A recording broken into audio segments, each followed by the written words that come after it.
Mientras el gobierno discute la estrategia a seguir con el Congreso para el próximo debate del proyecto de presupuesto 2025, que incluiría la exposición de Luis Caputo en la comisión, se conocieron los datos de la actividad económica del primer semestre del año. Traen una caída del 3.4% del PBI acumulado en la primera mitad del año. Tanto la construcción como la industria y el comercio siguen siendo los sectores más afectados. A pesar de que en el segundo trimestre la caída fue del 1.7%, el país aún continúa en recesión. Buenas noches, estas son las noticias a las 20:30. Acuerdo entre Ciudad y Nación. Ante la Corte Suprema de Justicia, el Gobierno Nacional y el Gobierno porteño se reunieron y acordaron el cumplimiento de la medida cautelar fijada por el máximo tribunal, que establece el pago del 2.95% de la coparticipación. El convenio establece que la modalidad de pago será de un 1.40 por goteo diario y un 1.55% en forma semanal. Esto es un paso adelante muy importante que de nuevo tiene una buena voluntad de ambas partes, del Gobierno Nacional y de la ciudad.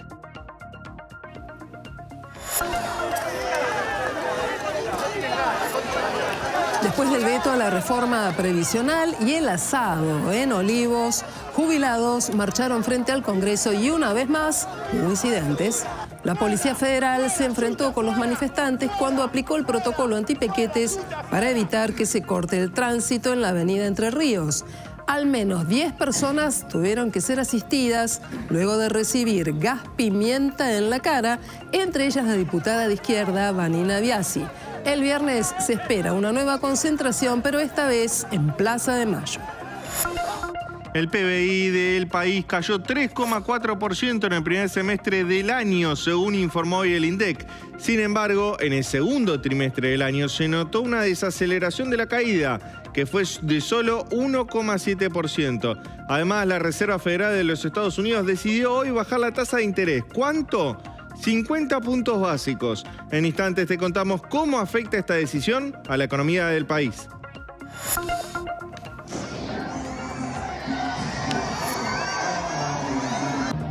Segunda oleada de ataques contra Hezbollah. En el Líbano se reportaron decenas de explosiones de walkie-talkies, radios y dispositivos de radio pertenecientes a miembros de la organización terrorista. Las detonaciones fueron en el sur de Beirut, donde se realizaban los funerales de las personas que murieron en el ataque masivo y simultáneo de ayer a los buscadores de personas. Se viene el superclásico del fútbol argentino, pero antes los debidos compromisos. De un lado River por la Copa Libertadores de América y un resultado bastante favorable, un empate de visitante por los cuartos de final en el partido de ida ante Colo-Colo y en Chile. De esta forma, lo que queda es Boca, que del otro lado de la cordillera le tocó recibir muy buenas noticias en los entrenamientos de este día.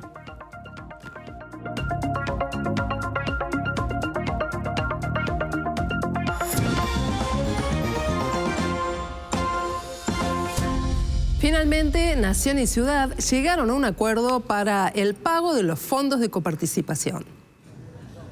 Después de una nueva audiencia de conciliación en la Corte, el jefe de gobierno porteño, Jorge Macri, anunció que se llegó a un acuerdo con la Nación para el cumplimiento de la medida cautelar de 2022 que garantiza ahora el pago del 2,95% de la coparticipación que había sido recortado durante el gobierno de Alberto Fernández. Los representantes de ambas jurisdicciones se comprometieron a firmar un convenio en los próximos días. Consolidando primero este primer paso, que es darle certeza a los porteños de que tenemos el cobro del 2,95 que nos permite sostener seguridad, los servicios acordados, el nivel de respuesta que estamos teniendo desde la ciudad. Así que esto es un paso adelante muy importante que de nuevo tiene una buena voluntad de ambas partes, del Gobierno Nacional y de la ciudad. Acá lo que hay es una decisión del presidente y del ministro de Economía de que este acuerdo se haya plasmado y ahora en 5 días se va a integrar un acta firmada por ambas partes al expediente. O sea, esto mismo que yo estoy contando va a ser parte de un acta firmada por ambas partes. La tradicional marcha de los miércoles de los jubilados frente al Congreso volvió a terminar con incidentes. La Policía Federal aplicó el protocolo antipiquetes y avanzó sobre los manifestantes con gas pimienta.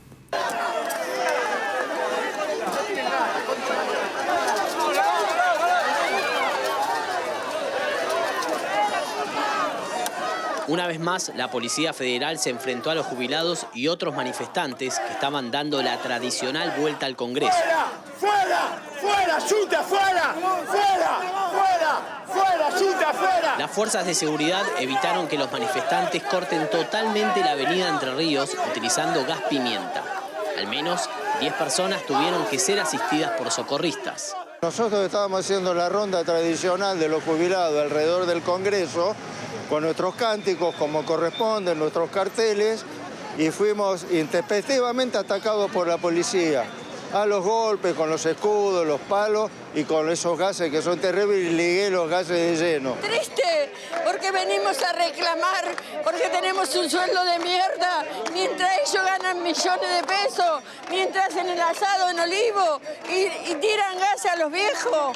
No tienen, estos milicos no tienen padre ni madre, no tienen familiares, que ganan una miseria, no le alcanza. Estaban empujando a compañeros. Entonces yo fui para ayudarlos porque lo estaban rociando. Cuando me estaban rociando, veo justo, menos mal que tengo anteojos, pero vi que me puso de frente a mí y me vino a la vista directamente, me tiró ese malnacido. Una provocación. Viene una primera fila de policía de la Federal y después atrás hay 10, 15 especializados en apuntar a jubilados con el gas pimienta a los ojos. Ya eso ya lo hemos visto, ya hay muchas, sin que estábamos dando la vuelta. La diputada de izquierda, Vanina Biasi, que estaba acompañando la marcha, también fue agredida con gases.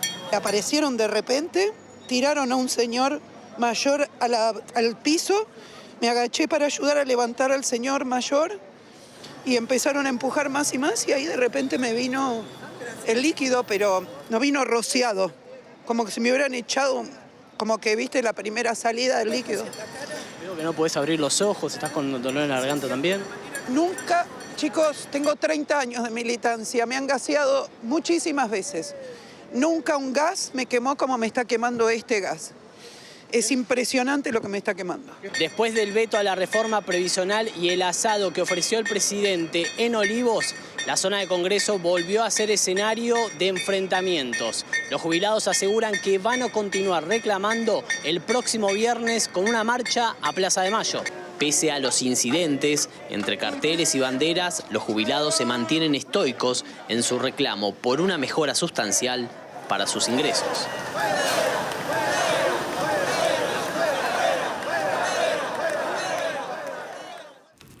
El constitucionalista Andrés Gil Domínguez y el defensor de la tercera edad de la ciudad, Eugenio Semino, asumieron la representación de los jubilados y presentaron un amparo por la movilidad jubilatoria. En la demanda citaron a la Oficina de Presupuesto del Congreso, que había estimado que el impacto fiscal para este año de la ley de movilidad era solo del 0.34% del PBI. Y esta mañana los abogados hablaron con el Canal de la Ciudad y afirmaron que los fundamentos del veto son irrazonables y no se condicen con la información empírica. Esa facultad implica, como seguramente lo va a explicar Andrés, implica que haya fundamentos y que esos fundamentos tengan razonabilidad. Que a nuestro criterio, por todo esto y por muchas cosas más, por la violación de las convenciones, de los convenios internacionales, la Convención Interamericana y demás, no lo tiene.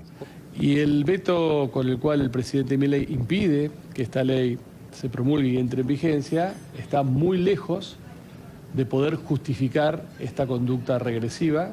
Muy bien lo explicaba Eugenio. Desde el punto de vista presupuestario macroeconómico, bajo ningún punto de vista la aplicación de esta ley genera un desequilibrio macroeconómico o puede afectar las distintas variables que este gobierno se ha fijado.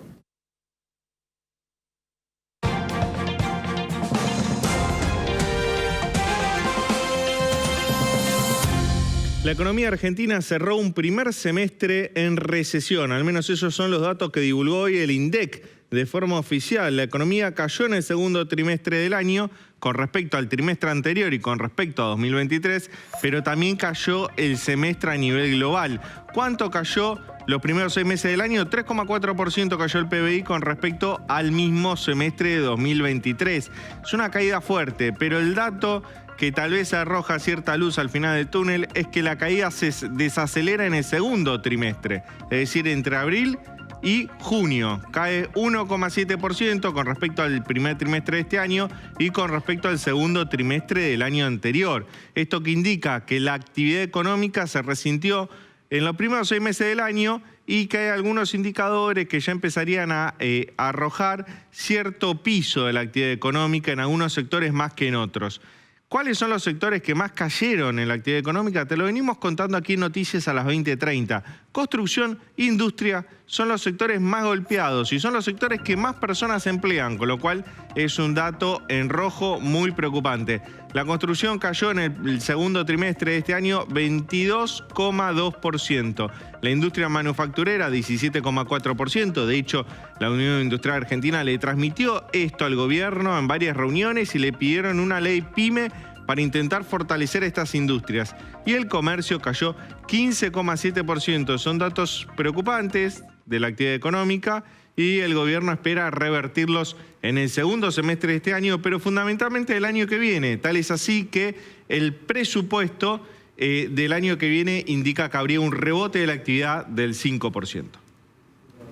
Bueno, Leandro, hoy el INDEC dio a conocer datos de la inflación mayorista y es una cuestión importante para tener en cuenta. ¿Son alentadores o traen una perspectiva que nos hace pensar que septiembre va a ser un mes un poquito más arriba del 4%?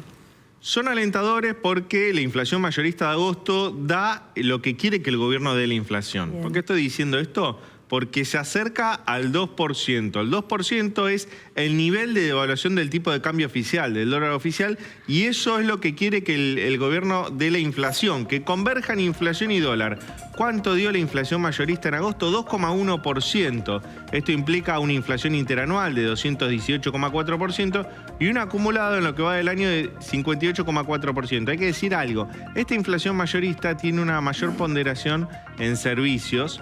El IPC nacional, el IPC general, no tiene una ponderación tan fuerte de servicios, por eso vimos en agosto un IPC que superó el 4%, de un 4,2%.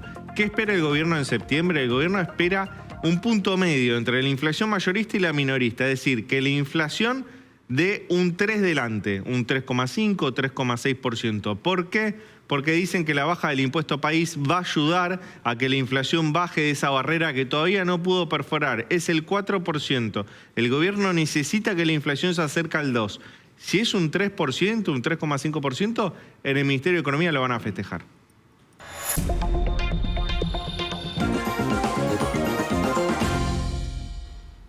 Se conocieron nuevos audios en la causa de violencia de género contra Alberto Fernández, donde el expresidente y Fabiola Yáñez intercambian insultos.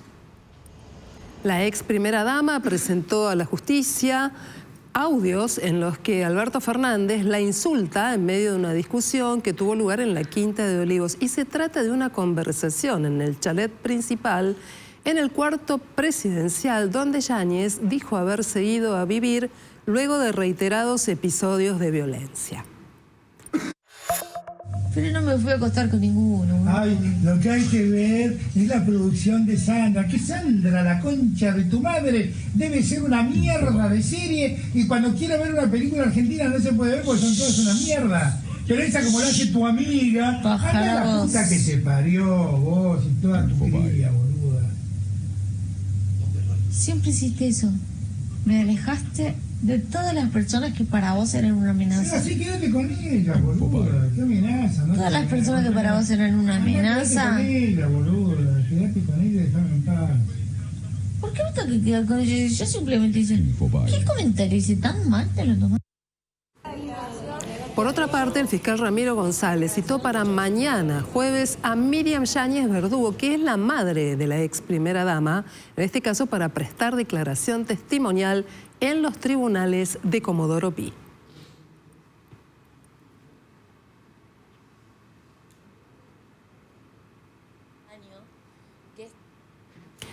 Nos vamos ahora al móvil, atención con este dato, porque hay un menor de 16 años que fue detenido en el ámbito de la ciudad de Buenos Aires y contaba solo 16 años con 71 antecedentes. Trabajando allí en el móvil está Martín Buratti. Hola, buenas noches. Sí, Silvina, aquí en este exacto lugar donde yo estoy parado, ayer detuvieron a este joven de 16 años que a partir de los 13 comenzó toda una carrera delictiva que hasta ahora lleva 71 detenciones contando la del día de ayer. El lugar de la detención fue este, pero aquí no empezó la situación, sino que empezó en Santa Fe y Coronel Díaz, donde ocurrió el primer robo, un robo de un celular. Más tarde robó una cadenita de oro en Córdoba al 2600, cerca de aquí. Y a través de las denuncias, la policía de la ciudad detectó a esta persona y la detuvo aquí en este lugar en donde los vecinos me cuentan que se resistió fuertemente y que incluso la víctima, una de las dos víctimas, entiendo que la de la cadenita de oro, vino hasta este lugar para recuperar sus pertenencias y fue agredida por este hombre que aún reducido se resistía a la actuación policial. Pero la sorpresa no terminó ahí, sino la sorpresa llegó luego cuando, revisando los antecedentes de este joven que fue identificado como TEM, encontraron esos 71 antecedentes. Los voy a leer algunos porque es imposible recordarlos, ¿no?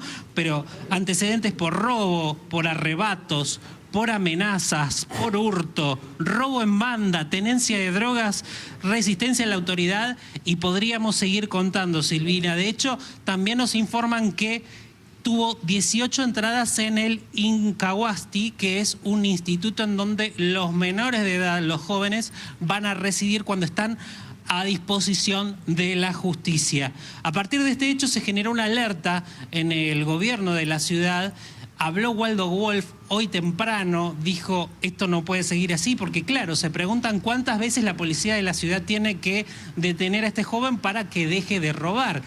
Y también habló Jorge Macri, que a través de Twitter dijo que es necesaria la reforma penal juvenil para que se eviten situaciones como esta, en donde una persona roba 71 veces y sale libre en menos de 15 días por ser menor de edad. Dijo delito de adulto, pena de adulto. Afirmó que cometer delitos tiene que tener consecuencias y que lo vamos a seguir deteniendo si hace falta, pero pidió que la justicia y también lo que es la Cámara de Diputados y Senadores reglamenten todo lo que sea necesario para que esto no ocurra. Muy bien, Martín Buratti, muchísimas gracias. Es un debate pendiente en diputados en el Congreso de la Nación. Más información, el gobierno de la ciudad ya comenzó a otorgar turnos para la vacunación contra el dengue. Desde hoy y mediante la página web del Ministerio de Salud porteño comenzaron a inscribirse los turnos a los adolescentes de entre 15 y 19 años para la vacunación contra el dengue. Y más adelante se va a avanzar con los jóvenes de 20 a 29 años hasta llegar finalmente con los adultos de 30 a 39 años. Para esta campaña el gobierno de la ciudad dispondrá de 12 centros vacunatorios distribuidos en distintos hospitales, centros de salud y postas extrahospitalarias.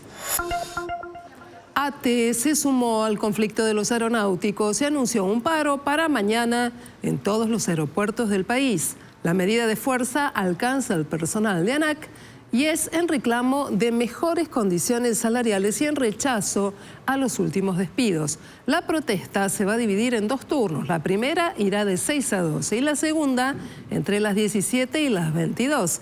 Desde la Secretaría de Transporte aclararon que el paro no va a afectar a los vuelos ni al funcionamiento de las terminales, ya que desde el lunes el sector fue declarado como servicio esencial.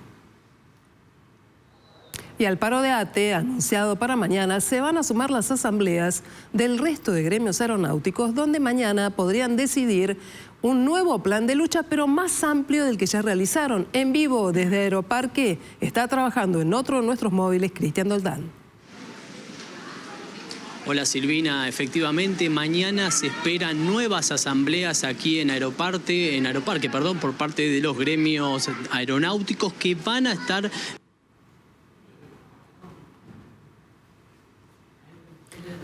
Sí, claro, como decíamos allí con Cristian, están allí en distintas situaciones los aeronavegantes y los pilotos especialmente. Hoy se produjo una denuncia contra Pablo Viró, que es el titular del gremio de los pilotos. Vení, móvete.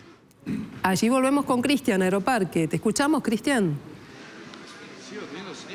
Perfecto, Silvina, sí, te decía, mañana se va a estar definiendo cuáles son los pasos a seguir en la metodología, este plan de lucha que están realizando los gremios aeronáuticos en reclamo de un aumento salarial. Recordamos, el pasado viernes se realizó un paro por 24 horas que terminó afectando a más de 300 vuelos, que terminó afectando a 37.000 pasajeros. Las asambleas que están previstas para el día de mañana todavía no tienen horarios, o por lo menos no se dieron a conocer, por eso habrá que estar muy atento en el día de mañana para poder ver si generan nuevas demoras y cancelaciones aquí en Aeroparque. En paralelo, el gobierno avanzó con una denuncia por amenazas y extorsión al titular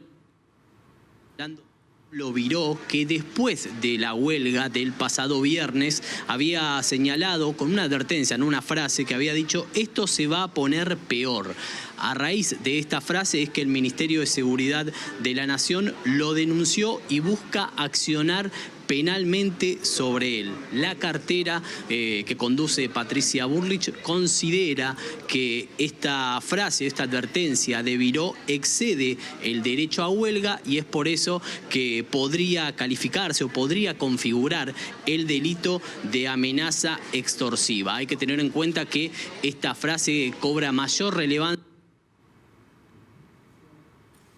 Muy bien, decía Cristian que esta frase cobra mayor relevancia a partir de las medidas que pueden decidirse mañana. Atención con la aplicación del concepto de aeronáutica como servicio esencial que debería garantizar por lo menos el 50% de los servicios más allá de cualquier medida de fuerza.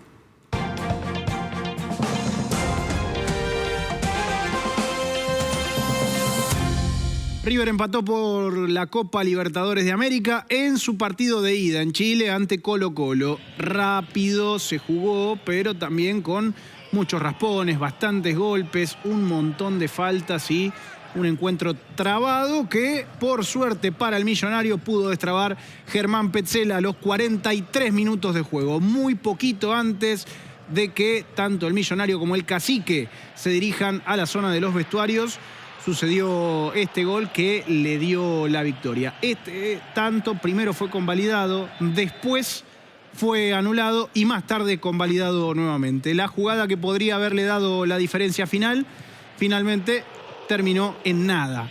Fue empate 1-1 en el Monumental, pero en Chile. Recordemos que la vuelta será en el Monumental, aquí en Núñez, en Argentina, el próximo martes 24 de septiembre a las 21:30, con resultados, si se quiere, en favor de River, porque le tocará definir en condición de local. El siempre polémico Arturo Vidal dijo que, bueno, él tiene muchos más títulos que todos los jugadores de River juntos. Erróneamente, porque solo Franco Armani ya cuenta con 2 más que él. Si nos ponemos a ver entre los títulos, tengo más títulos que todos los de River, entonces seamos sinceros, ellos pasaron acá igual que nosotros, ganando los 2 partidos en octavo, nosotros también lo hicimos, por eso el partido fue tan parejo hoy día, pero creo que hoy fuimos superior a River, ellos sacaron un empate de milagro, pero todavía quedan 90 minutos, ellos son súper fuertes de visita y lo vamos a ir a buscar con mucha confianza ya. Esperemos que no pase nada raro. Que bueno, que sea parcial el árbitro que nos toque allá y bueno, que gane mejor. Si nos toca perder, me siento orgulloso del equipo igual, pero nosotros estamos vivos, estamos muy bien, así que esperemos hacer un buen partido, que sea parcial el arbitraje y no incida como pasó hoy. Almirón fue muchísimo más tranquilo que la pimienta que le puso Vidal. Todo se definirá la semana próxima, pero antes, el fin de semana, River tendrá otro compromiso importante. Su rival, Boca Juniors, el superclásico, señores. El fútbol argentino estará de pie este sábado a las 16 porque se jugará probablemente uno de los partidos más interesantes. No sé si importante en cuanto al desarrollo de la Liga Profesional del Fútbol Argentino, por cómo se vienen dando las situaciones, pero sí por lo que siempre significa este clásico que se dará finalmente en la Bombonera. Buenas noticias para Boca porque Cavani volvió a entrenarse a la par del grupo y solamente queda Kevin Zenón con un pequeño entrenamiento diferencial, pero según un parte médico extraoficial, una simple comunicación que el cuerpo médico Geneise tuvo con parte de los periodistas, se va a reincorporar al resto del equipo mañana mismo. Otra noticia importante tiene que ver con el árbitro, que sorprendió a muchos, porque cuando se pensaba que iba a ser Yael Falcón Pérez, finalmente se trata de Nicolás Ramírez, un muchacho de 37 años que hará su primer experiencia grande en el fútbol argentino. Nunca dirigió a un clásico, un partido de esta magnitud, ni mucho menos al superclásico en sí del fútbol argentino. A destacar que con Boca ganó 5 juegos, perdió 2 y River, con su arbitraje, ganó 2, empató 1 y perdió los restantes 4. Veremos cómo le va en su primer superclásico, que reitero, será en la Bombonera este sábado a las 16. Una tarde primaveral, la de hoy en Capital Federal, se superó una temperatura de 26 grados a las 4 de la tarde y eso da cuenta que el viento norte hizo su influencia. Pero atención, porque hay alerta meteorológico por lluvias y por tormentas fuertes. Para mañana va a estar llegando un frente frío desde el norte de la Patagonia hacia la zona central del país. Eso va a venir acompañado de fuertes ráfagas de viento y tormentas a partir del mediodía de mañana. Todavía, hasta que las tormentas lleguen, las temperaturas van a ser altas y después de que empiece la lluvia, el viento va a cambiar al sur y van a descender las marcas térmicas. En este mapa les muestro las lluvias para esta noche y para mañana. Empieza a llover ya ahora en toda la Patagonia, nieve en la cordillera del norte y centro de la Patagonia. Todo lo que vemos en color azul y violeta en la provincia de Buenos Aires es mañana. Se va a formar una línea de tormentas sobre Bahía Blanca y el sur de La Pampa, y eso va a avanzar rápidamente en la mañana hacia el norte de la provincia de Buenos Aires con ráfagas de viento, que va a ser el principal fenómeno meteorológico. Y ahí vemos lluvia acumulada de 15 a 40 milímetros. Hacia la noche las tormentas van a alcanzar el extremo noreste del territorio nacional. Así que precaución, porque en Capital Federal entre el mediodía y las 5 de la tarde sería la mayor intensidad de las lluvias y de las tormentas. Pero les quiero hablar de lo que está pasando sobre la provincia de Córdoba, porque otra vez, otra primavera más en la que la sequía hace de las suyas. El lago San Roque se encuentra casi completamente seco, apenas 40, 60 centímetros de agua en los lugares donde más agua tiene. Había lugares donde era todo un banco de tierra o un banco de arena. ¿Qué está pasando? El principal afluente, que es el río San Antonio, está completamente seco desde mayo. Entonces, como es el principal afluente el que desagota allí, no le está aportando agua. Se elevó el nivel de alerta a naranja en Villa Carlos Paz y todas las localidades que circundan al lago San Roque, y esto significa que los vecinos deben disminuir el consumo de agua potable. Les están recomendando, por ejemplo, no llenar las piscinas, las piletas durante los próximos días. De continuar la sequía, este nivel se elevaría a rojo durante los próximos días o semanas. Y vean en el mapa justamente la humedad y el agua que hay en el primer metro del suelo. Presten atención, en Córdoba, en el noroeste de la provincia de Córdoba, acá está Villa Carlos Paz, completamente rojo. No hay nada de humedad disponible en el primer metro y medio del suelo. Solo hacia el este del país, en Buenos Aires, un poco en el litoral, hay un poquitito de humedad, pero después preocupa la sequía de la región central, oeste y del norte del país, en un pronóstico que, como les vengo contando acá en Noticias a las 20:30, podría comenzar el fenómeno de la Niña y con eso agravarse, sobre todo a partir de noviembre, la falta de agua en gran parte del país.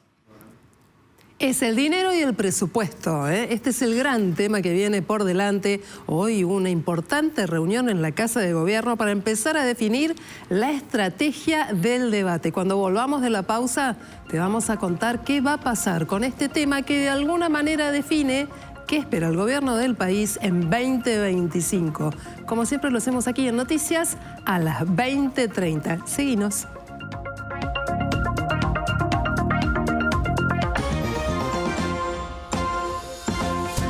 Anoche fue el asado en Olivos con los diputados que blindaron el veto por la movilidad jubilatoria y hoy algunos legisladores contaron de qué se habló en la reunión donde el presidente llamó a trabajar en equipo.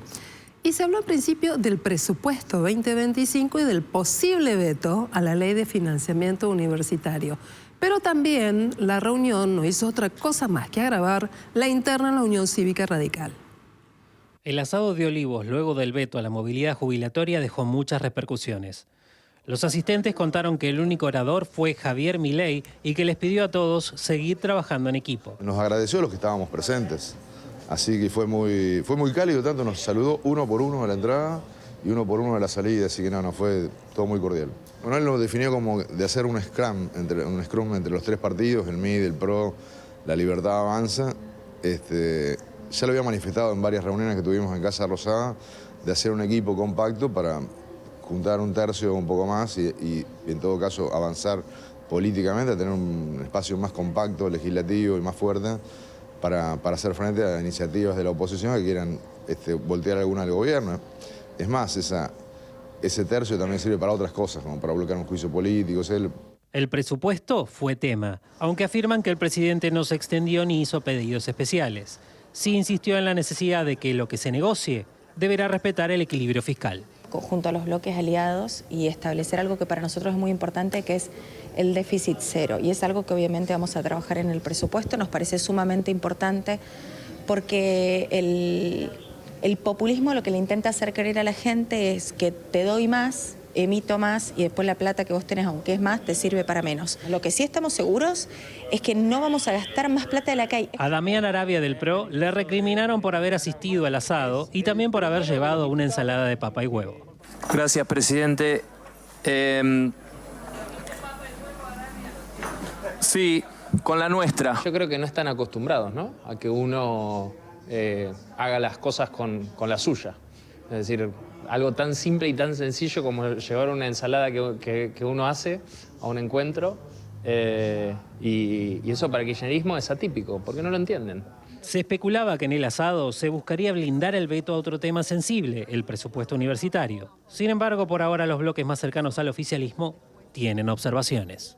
¿El veto a universidades lo van a acompañar también? No, estamos hablando. Tanto el PRO como nosotros, lo que le planteamos a los funcionarios del gobierno era que, decidido el veto por el presidente, nos parecía conveniente trabajar políticamente con rectores para tratar de buscar una salida. Nos preguntaron si comprometíamos nuestro voto para defenderlo, le dijimos que estábamos de acuerdo en defender la política del presidente, pero primero queríamos ver si iban a hacer lo que les propusimos o cómo van a evolucionar las cosas. En la UCR, la reunión detonó la interna. El jefe de bloque, Rodrigo de Loredo, no pudo frenar la asistencia al asado de al menos uno de los radicales que cambió su voto. En una reunión de bloque posterior, el diputado Fernando Carvajal rechazó la presencia de los 5 díscolos y abandonó el encuentro, según dicen, con un portazo. Esa cena fue una falta de respeto. Uno puede entender que en determinados momentos ser gobierno te implica tomar decisiones antipáticas. Lo que no podés hacer es festejar cuando estás haciendo sufrir a otras personas. Sí se fue de la reunión. Yo sí me fui, claro, y me fui aclarándole a los radicales, que eran radicales, que ahora son oficialistas, que yo no me interesaba compartir ese espacio. El cuestionamiento de Loredo no lo hacemos solo nosotros. Los primeros que lo cuestionan son los que se pasan al oficialismo. Alianzas políticas y el debate del presupuesto 2025. Hoy hubo una importante reunión en la Casa de Gobierno donde los referentes políticos del Gobierno Nacional convocaron a José Luis Espert y a Ezequiel Atauche, presidentes de las comisiones de presupuesto de la Cámara Baja y del Senado, para tratar de tener una estrategia común, generar consensos y evitar sorpresas en medio del debate. Vamos a hablar de este tema y para esto convocamos al profesor Juan Carlos de Pablo, economista, que está esta noche junto a nosotros. De Pablo, es un gusto recibirlo aquí en Noticias a las 20:30. Buenas noches. ¿Qué tal? ¿Cómo estás? Muy bien. ¿Qué lectura le da a este presupuesto que presenta el presidente Javier Milei, que parece generar controversias entre los legisladores? Todos los presupuestos generan controversia, querida. Yo te lo voy a reescribir para que se entienda bien. El presidente hoy te decía, artículo primero, el déficit es cero. Artículo 2, ya veremos cómo lo vamos a lograr. Ese es el presupuesto. Bueno, los legisladores o algunos legisladores tienen memoria de otra etapa de la Argentina, que cuando se hablaba de déficit cero, Bueno, se generó una situación de tensión en diciembre del 2001 y espera que se hayan aprendido algunas lecciones. ¿Lo habrán hecho? Lo veremos. Es evidente que los temas presupuestarios siempre generan tensiones. Acá la toma de decisiones parte de una convicción fenomenal que tiene el presidente. No es Caputo el que le dijo a Milei, che, tenemos que tener equilibrio fiscal. El presidente de la Nación lo lleva en la sangre. Entonces, el único instrumento que tiene, pero es un instrumento muy poderoso. El presidente de la Nación no tiene gobernadores, tiene pocos senadores y encima rajan algunos diputados. Y tiene un solo instrumento que es la política fiscal. La política fiscal es muy poderosa, mucho más poderosa que la política monetaria y la política cambiaria. Si la política económica hoy fuera una tablita tipo Martínez de O, estamos sonados. Bueno, la política que propone el presidente Javier Milei genera, repito, inquietudes en algunos sectores por el costo social. Pero parecería que esto no es algo que inquieta demasiado, por lo menos en esta etapa primera de discusión. ¿A usted le genera algún tipo de preocupación? La política económica siempre es conflicto, siempre es prioridades. Lo que tiene delante suyo un ministro de Economía, un presidente va a presentar al presidente, son siempre prioridades. Y la prioridad, como digo, es conflicto. Ahora, ¿temores de qué? ¿Podemos estar a 3 días de un estallido social? Podemos. Mirá lo que yo le digo a los alumnos de la universidad. Vamos a leer los diarios de 3 días antes del Cordobazo. 3 días antes del 17 de octubre del 45. ¿Qué decían los diarios? Nada. De los 3 días, mirá que se armó. ¿Usted me está diciendo que dentro de 3 días se podría armar? Sí. ¿Tomamos decisiones para hacer eso? No. Y si ocurre, te jodés. Pero no al revés. Pero ¿lo entendés? Lo que digo es, vos tenés que tener prioridades, tenés que tener restricciones. Tener restricciones las restricciones no las inventa ni el presidente de la Nación ni la escuela austríaca. Están ahí. De Pablo, ¿qué tal? Buenas noches, los saluda Leandro Dario. Es cierto, el presidente tiene una voluntad política muy fuerte para mantener el déficit cero. Por otro lado, también tiene espalda política, ¿no? Hace unos meses ganó una elección, es muy popular. Lo que le quería preguntar es si se puede mantener el déficit cero bien entrada la gestión, es decir, en un tercer, cuarto año de gestión, cuando tal vez el presidente no tenga la popularidad que tiene hoy. Querido, yo no sé lo que va a pasar en la Argentina la semana que viene, no me vengas a hablar de eso. Esto es absolutamente fluido. ¿De cómo vamos a estar hablando dentro de 2 semanas? No lo sabe nadie. Cuando yo te digo el artículo 2 de la ley de presupuesto, ya va a ver cómo lo hacemos, te estoy hablando de eso. La toma de decisiones de cada uno de nosotros está basada en la convicción que vos estás descontando en el presidente. No es una planilla Excel. Los números de 2025 ni les presté atención, no me interesa. De Pablo, hoy escuchábamos en algunos pasillos de la Casa Rosada una frase que nos resultó inquietante de cara al presupuesto y me gustaría dársela de manera textual, que dice que no hay apuro ni deseo de que salga el presupuesto. ¿Cómo la interpretamos? Bueno, fíjate, el 2024 trabajó con el presupuesto 2023. El tema del apuro, ¿viste? ¿Por qué se presenta el presupuesto? Porque la Constitución dice, es un documento en pesos corrientes, etcétera, etcétera. Yo diría, la denominó la ley fundamental de la nación, pero desde el punto de vista práctico, como nadie sabe qué va a pasar con la tasa de inflación, etcétera, es un invento, es un compromiso formal más que otra cosa. La clave es la determinación pública que vos tenés para decir, de acá no me muevo. ¿Por qué? Porque no tengo alternativa. Esto es muy sencillo, llega a aflojar. Argentina es un país de gente muy rápida. El presidente de la Nación pasa de no hay plata, tengo un poquito de plata, largamos todo lo que estamos haciendo y vamos en caravana Olivo a pedir plata. Pero es evidente. De la misma manera que yo digo, no hay que tomar decisiones sobre la base de un salto oratorio. Usted está diciendo que no va a haber salto oratorio. No, yo estoy diciendo, no hay que tomar decisiones sobre la base de un salto oratorio. Si se produce, te jodés.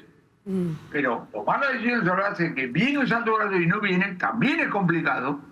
Entonces es un tema de agarrar y decir, metete en los pantalones la pollera del funcionario que tiene que tomar las decisiones de las cuales depende la tuya. Esta es mi manera, después de medio siglo de seguir día por día la política económica, la forma que yo encontré más útil para entender lo que creo va a pasar y cómo actuar en consecuencia. Muy bien. Hoy se tomó una decisión, Leandro, lo tomó la Fed, que tiene que ver con tasas en los Estados Unidos, y me gustaría que pudiéramos hablar y compartir estas ideas con De Pablo. Sí, fue una decisión muy esperada por los mercados financieros internacionales. La Reserva Federal de Estados Unidos bajó su tasa de interés por primera vez desde 2020. 4 años sin baja de tasa, finalmente llegó. La bajó 50 puntos básicos y lo ubicó en el rango entre 4,75% y 5%. ¿Qué significa esto? Inicia el ciclo de flexibilización monetaria de la Reserva Federal de Estados Unidos, y esto no solo impacta en los Estados Unidos, sino va a tener también seguramente un impacto en emergentes, favoreciendo a los emergentes, entre ellos a Argentina. Como Argentina, y vía poniéndole un piso a la cotización de las commodities que exporta Argentina, entre ellos la soja. Inmediatamente tuvo un impacto también en la cotización de los activos financieros argentinos. Los bonos argentinos subieron. El Merval en dólares estuvo neutro, pero los bonos sí subieron. El L30, por ejemplo, subió un 0,7%, el riesgo país bajó 7 puntos, cerró en 1.363 unidades. Y ahí también está la especulación de si el gobierno va a lograr el año que viene volver a los mercados financieros internacionales para colocar deuda. Ese es uno de los objetivos. ¿Qué pasó con el dólar? Bueno, el dólar hace tiempo también tiene estabilidad. El dólar blue cayó, el dólar MEP también cayó 0,42%. Está en 1.208 pesos el dólar MEP, y hay algunos en el gobierno que creen que inminentemente va a perforar la barrera de los 1.200 pesos.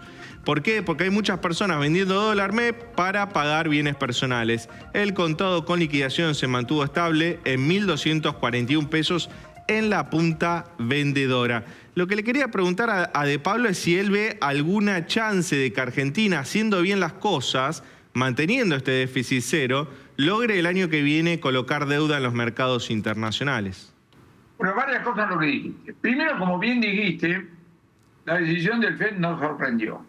Estaba en duda la intensidad. Iba a ser 0,25, 0,50 puntos porcentuales. Te das cuenta que conozco a Argentina, una huevada de cuarta. Pero yo aprendí hace muchos años, nunca argentinicemos el análisis de los otros países. Para ellos era bastante importante.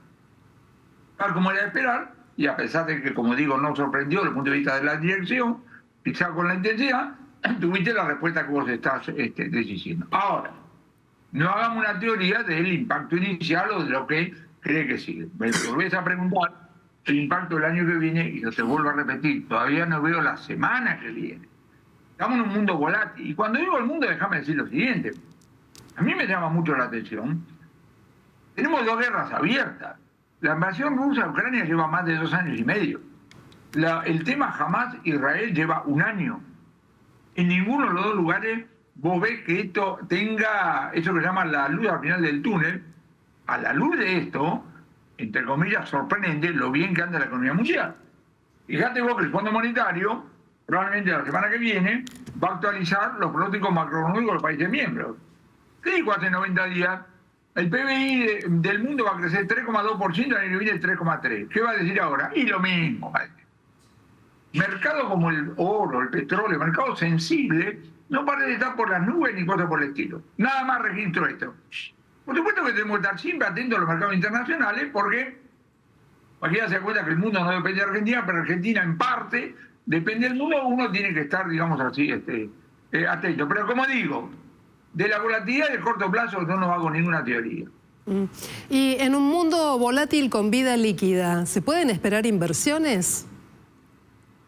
Las inversiones, estamos hablando de inversiones directas, quiero creer, ¿no? Sí, no financieras. El capital golondrina. No estoy hablando de inversiones de carácter financiero, sino de aquellas que tal vez... Las inversiones reales. Exactamente. A mí cuando la gente me pregunta, yo digo, perdón, la primera cosa que vos tenés que tener es un buen negocio. Claro. Si vos tenés un buen negocio, hasta que te lanzas y aparece, pasa mucho tiempo. Yo no puedo creer que alguien piense que el señor Tesla va a condicionar la instalación de una fábrica de auto acá en Argentina a sacar el cepo. Porque desde el momento que toma la decisión hasta que sale el primer auto, creo que pasan 4 años. En 4 años los argentinos sacamos el cepo, lo pusimos, lo sacamos, lo ponemos. ¡Basta, viejo! Entonces, algunas de las maravillas que algunos colegas míos le atribuyen a la salida del cepo, en términos de resultados, no lo veo. Ahora, vuelvo a decir una cosa, insisto en algo que ya dije. La política no son prioridades. Vos tenés que preguntarte qué apuro tiene, cuál es la prioridad que tiene para el ministro de Economía, el presidente del Banco Central, sacar el cepo. Y da la impresión de que no es mucha. Después de decir eso, agregar una cosa. Pues yo no soy un experto.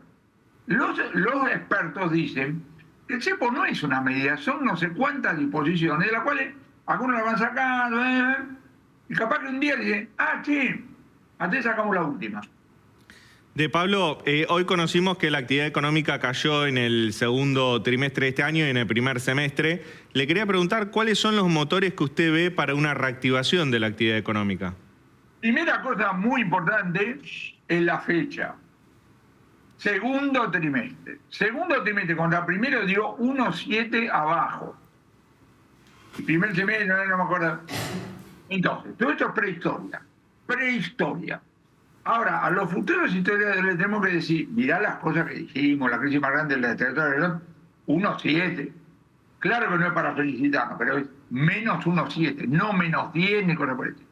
Ahora, segundo trimestre. Digo porque está por terminar el tercer trimestre. Todos los datos numéricos referidos a industria, construcción, etcétera, etcétera, de julio dan para arriba. Los testimonios, ya no tengo todavía, los datos numéricos los vamos a tener dentro de 30 a 40 días. Los testimonios que yo escucho de agosto y septiembre sigue para arriba. Después de decir eso hay que decir lo siguiente. En un sentido técnico, la recesión terminó el segundo trimestre. Ya lo vamos a ver numéricamente dentro de un tiempo. Ahora, la realidad es heterogénea. Dentro de los sectores, yo voy a una ciudad y entonces llego y digo, perdón, ¿cuántas pizzerías hay acá? 22 pizzerías, fenómeno. Yo le juego guita que no a las 22 le va igual. Y todas tienen el mismo intendente, el mismo gobernador, el mismo presidente, porque la micro también importa. Entonces acá hay multitud de realidades. Hay regiones mejor, hay provincias mejores, provincias peores, etcétera, etcétera. Pero digo, en un sentido básico, seguir hablando de recesión como si hoy estuviera en recesión, no va. De Pablo, una última pregunta. Si hoy lo llaman y le dicen, Juan Carlos, ¿qué hacemos el año que viene con la plata de la Argentina? ¿Cuál es la respuesta? Otra vez, el plan. La primera, olvidate el año que viene, no existe. Estamos discutiendo la semana que viene. Ahora, el que me hace esa pregunta, porque me la hacen por la calle, le digo, mirate al espejo. Porque la primera cosa que vos tenés que hacer es conocerte. Conocerte frente a los riesgos. Un gran amigo mío administraba carteras en un banco. Entonces un día estábamos almorzando y digo, vamos a hacer yo soy un dentista y llego a tu oficina con $30.000. Y digo, che, quiero invertir $30.000. ¿Cuál es la primera pregunta que me haces? La primera pregunta que te hago es así. ¿Qué porcentaje de los $30.000 usted está dispuesto a perder sin infartarse? Bueno. Y la respuesta es 0, terminó la entrevista, ahora sí. Porque el mundo es incierto.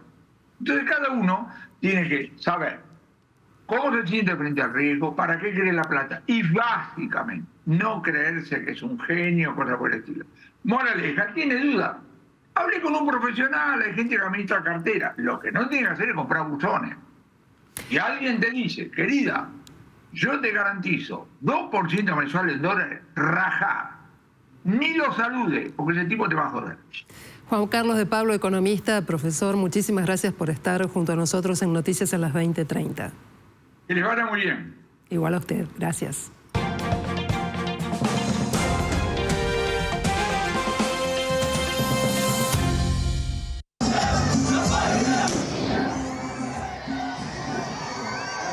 Al menos 14 personas murieron y más de 450 resultaron heridas hoy por la explosión de walkie-talkies en todo el Líbano. Esto lo informó el gobierno un día después de que los buscapersonas utilizados por Hezbollah estallaran matando a 12 personas e hiriendo a otras 2.800. El grupo apoyado por Irán culpó a Israel de la primera oleada de explosiones de ayer, prometiendo venganza y avivando el temor a una guerra total en la región.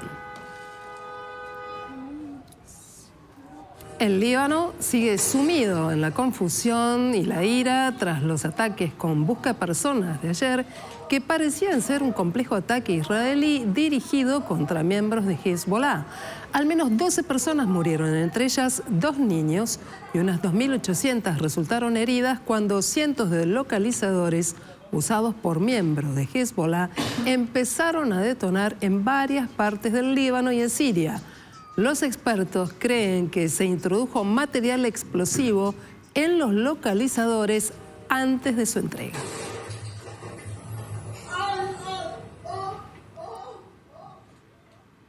Y el ministro de Defensa de Israel, Yoav Galliani, aseguró que está comenzando una nueva era en la campaña bélica contra Hezbollah.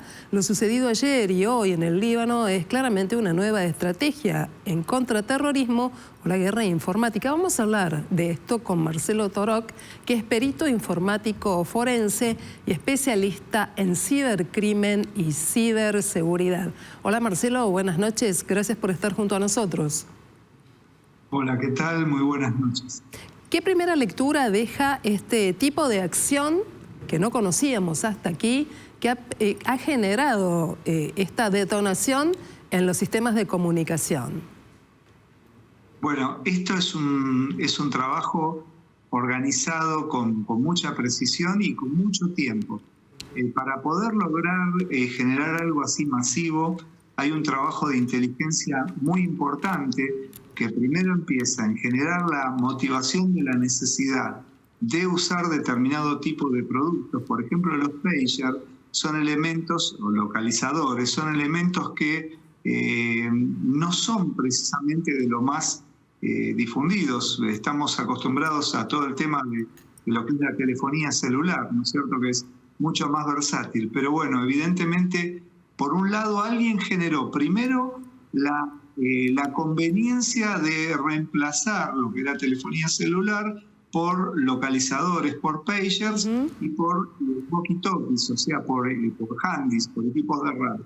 Ahora, Marcelo, hago una pequeña pausa acá y luego seguimos. Nos sorprendió mucho porque la tecnología del handy, el walkie-talkie, el beeper, ¿no? Hace mucho tiempo que ha quedado fuera de uso. Claro, bueno, pero hay una tendencia, incluso, por ejemplo, a emplear en la medida que se puede evitar computadoras hasta máquinas de escribir en determinado tipo de organizaciones, ¿no? Por ejemplo, lo mismo dentro de lo que es las fuerzas soviéticas y eso, las fuerzas rusas, se emplean máquinas de escribir. El tema no es solamente que los convencieron de usar pagers y walkie-talkie, sino la selección del producto. Esos productos obviamente fueron preparados por divisiones tecnológicas de servicios de inteligencia, hacer confiar en los dispositivos y poner dispositivos que en apariencia son comerciales. Por ejemplo, el modelo de localizadores, el pager, era un modelo taiwanés muy difundido, pero como que alguien, entre comillas, vendió el paquete de producto y con modificaciones tecnológicas importantes. Por ejemplo, la batería, para que esté alojado ese explosivo y que no se detecte, la batería se tuvo que cambiar por una batería de menor tamaño, o sea, la parte activa de la batería de menor tamaño para que el resto sea un explosivo plástico. La programación, lo que se llama el firmware del producto, estaba modificado a la vez que parte de la electrónica, pero siempre tratando de no demostrar hacia que si alguien abría no llama la atención, porque todo este tipo de ataques están preparados para... esto llevó años, no es que dijeron, bueno, en meses no. Primero la logística, la preparación, hasta decidir esta acción, ¿no? Que tiene una acción logística. A ver, Marcelo, acá volvamos a detenernos, porque nosotros nos imaginamos intervenir en el mercado, productos que ahora veremos de dónde llegan, para cargarlos con explosivos, pero por otro lado, ese mecanismo de ingeniería, de precisión, para que la explosión se dé en distintos puntos de un espacio determinado y al mismo tiempo, ¿no? En la tarea de inteligencia, no sé cómo llamarlo, ciberespionaje, ¿cómo se plantea esto? Porque eso, de veras, es mecanismo de relojería. ¿Cómo se puede ejecutar de esta manera? Bueno, se ejecuta hoy en día con todo este tema de, así como Internet, nosotros lo usamos para llegar a cualquier lado. Un ataque así se coordina con más facilidad que hace unos años atrás, en cuanto a que la instrucción, que fue la misma instrucción la que ordenó que que todos estallen al mismo tiempo. Recordemos el caso, valga el término, de cuando fue la explosión del tren en Atocha, en España, que también fue con celulares, aunque los explosivos estaban externos a los celulares, fue sincronizado una detonación de diversos celulares. O, por ejemplo, cuando le volaron literalmente la cabeza a un terrorista, el Mossad, a un terrorista, y también, no recuerdo si no era de Hezbollah también, le tuvieron que lograr cambiar el celular por otro que una parte de la batería era un explosivo plástico. Acá la complejidad es la masividad. Ahora, ¿por qué sirve esto de la masividad? Fíjate que le pegan todo lo que son los medios de comunicaciones. Hoy Hezbollah no tiene idea de cómo poder vincularse los distintos miembros. Marcelo. Hoy es muy vulnerable. Justamente te quería preguntar por eso. La comunicación es crucial para muchas organizaciones en este tema, un grupo terrorista como Hezbollah, para que los integrantes de ese grupo actúen todos de la misma manera o intentando lograr sus objetivos. Ahora están absolutamente incomunicados. ¿Están más vulnerables por si Israel decide atacarlos? Es decir, ¿están vulnerables a un ataque externo? Sí, sin lugar a dudas, porque incluso si vos ves las dos tecnologías, la tecnología del pager es un elemento de convocatoria, o sea, es un elemento para, particularmente como es este tipo de, digamos, de organizaciones, es para movilización de células. Y el walkie-talkie es precisamente para actividades de terreno. Entonces, le cortaste los dos extremos. Es más, dicen que también hubo explosiones en lo que eran celdas de carga voltaica, ¿no es cierto?, celdas fotoeléctricas. O sea que estos grupos que están acostumbrados logísticamente a ubicarse en lugares de espacios apartados del desierto, también les complicaste por ese lado. Entonces, es como que están vulnerables. Obviamente toda organización así tiene que tener un plan B de comunicación, pero que le pegaron en el núcleo es indudable. Bueno, Marcelo, habrá que ver si se trata entonces tal vez de una estrategia de Israel para ejecutar una avanzada que pueda resultar mucho más firme y dolorosa sobre el Hezbollah. Pero me gustaría que pensemos también otra cuestión y tiene que ver con si esta es una forma de abrir puertas a una nueva modalidad de encarar la guerra. Muchas veces mirábamos los drones, pero ahora estamos mirando herramientas que parecían que ya habían sido dejadas de lado hace mucho tiempo atrás. Claro, porque esto es digamos, es la tecnología. Cuando uno emplea la tecnología en todo lo que es el tema criminal, digamos, así como se potencia la actividad, digamos claramente, ¿no?, un grupo terrorista es un grupo criminal, así como se potencia, por ejemplo, con armas más avanzadas, también con la logística de las comunicaciones, el geoposicionamiento, lo que vos decís de instrumentos como pueden ser los drones. O sea que por eso es que se habla de una guerra híbrida. Ahora, digamos, acá hay algo que es muy claro. Al tipo de condición de guerra, de guerrilla y de ocultamiento, le han respondido con esto. ¿Qué puede significar? Y bueno, habrá que ver con el transcurso de los días. Yo no creo que, porque esto es también bajar las cartas de parte de quien lo hizo. Suponemos que fue, digamos, una unidad de inteligencia de los israelíes, ¿no es cierto? Pero quien lo hizo ahora mostró una carta muy grande, la jugó. Entonces, y una carta así tan voluminosa como es hacer algo así masivo, porque esto no es ir y tirar una cantidad digamos, de cohetes o cosas por el estilo, sino es simplemente mostrar que le vulneró la organización. Si simplemente le vulneraran a la organización y vuelven para atrás, le dan la posibilidad de reorganizarse de otra manera. O sea que es dable esperar de que después de esto haya algún otro tipo de novedades, otro escalamiento.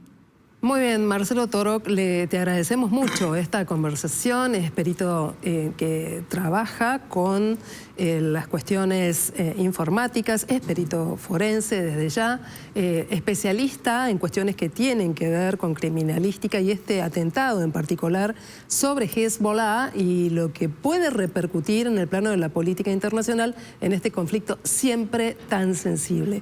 Buenas noches y muchas gracias. Es un gran gusto, un saludo a ustedes y a su audiencia. Buenas noches.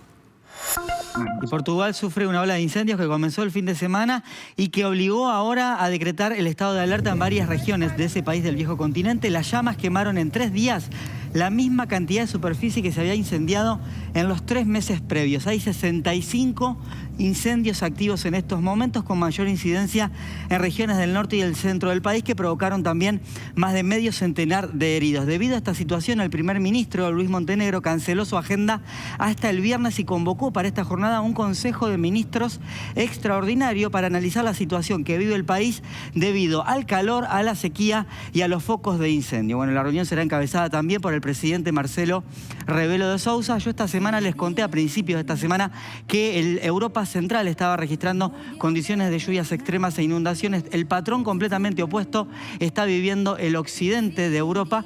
En España y en Portugal las temperaturas están alcanzando valores de 43 grados y hace muchas semanas que no precipita de forma significativa. Cuando volvamos de la pausa te vamos a contar qué va a pasar mañana con el tiempo y más datos que tienen que ver con el deporte, como siempre aquí en Noticias a las 20:30.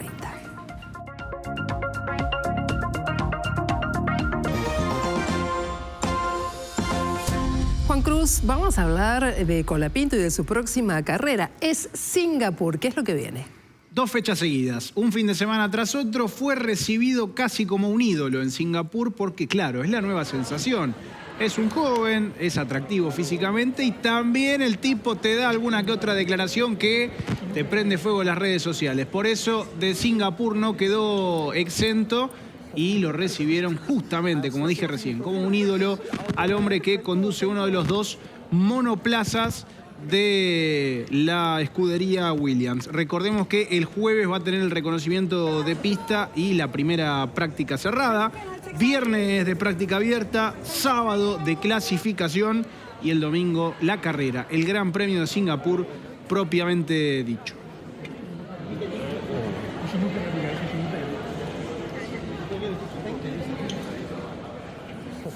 Nacho, hablemos del tiempo. Bueno, una noche espectacular en la ciudad de Buenos Aires. No hay viento, hay calma. La temperatura 20 grados 4 décimas. En el Observatorio Central Buenos Aires unas décimas más todavía. El cielo se encuentra parcialmente nublado. La presión es baja, 1008,4 y está bajando. Y eso es síntoma de que mañana el tiempo ya va a desmejorar. Desde la mañana se espera nubosidad en aumento. Mañana salgan con un paraguas, un piloto, porque las condiciones de inestabilidad van a estar presentes. La posibilidad de alguna tormenta, algún chaparrón aislado, intermitente durante la mañana dentro de aire cálido y húmedo. La temperatura mínima 18 grados, el viento, vean, del norte a 40 kilómetros por hora, sale el sol a las 6:47. Pero ¿qué va a pasar? Llegando el mediodía va a estar avanzando ese sistema frontal que yo les mostré al principio del noticiero, con tormentas fuertes. Se esperan ráfagas de viento que pueden alcanzar los 80 kilómetros por hora en el periodo de las tormentas. Mañana entonces tormentas fuertes para la tarde con 95% de humedad. La temperatura máxima que ven acá se va a dar cerca del mediodía antes de las tormentas. Cuando llega la lluvia y la tormenta, la temperatura comúnmente cae.